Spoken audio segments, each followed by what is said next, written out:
شرایطمان بسیار بد است. بنا با 3 قوت سیمخوار پیچانده شده است. در اینجا 4 نفر، در آنجا باشد 3 نفر زندگی میکنند. کت‌های خواب در حجره‌های تنگ و یک بخچه خرد در احاطه سیمخوار. یک گروه از مهاجران ازبک که با هدف کار به روسیه آمدند 9 ماه می شود در چنین شرایطی ناگوار بازداشتگاه موقتی شهروندان خارجی در راستاوی لبدان نگهداری می شوند.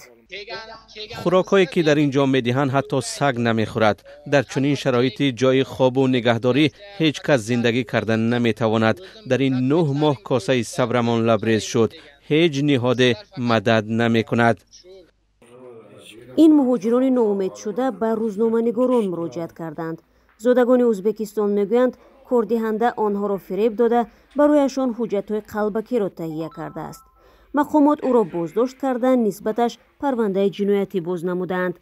مهاجران در این پرونده چون شاهد میگذرند و با این سبب آنها را در بازداشتگاه نگاه می‌دارند.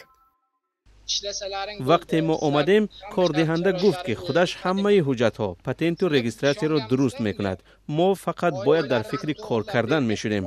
برای همین ما به او باور کردیم. مهاجران شکایت دارند که زندگی در وضع طاقت فرسای بازداشتگاه به سلامتی اکثریت آنها تأثیری بد گذاشت. از سوی دیگر عائله های آنها در وطن بی‌نان‌آور ماندند. تقریبا همه ما گرفتار آلرژی شدیم. در پوست بدنمان داغ‌های سرخ پیدا شدند. کارمندان بازداشتگاه تنها از دردسر یا گرده دارو می‌دهند. حالا وضع من اندکی بهتر است. این گروه مهاجران از سفارت ازبکستان یاری خواستند، ولی پاسخ آنها تکراری حرفهای مقامات روس بود.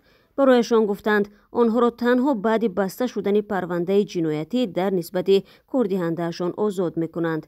مراجعت خبرنگاران بخش ازبکی رادیو آزادی و لایحه میگرانت میدیا به سفارت برای شرح این موضوع نتیجه نداد. طبق اطلاع رسمی وزارت کارهای داخلی روسیه، مقامات این کشور در 1 سال گذشته 300,000 جایهای کاری مهاجران مهنتی از آسیای مرکزی را تفتیش کردند.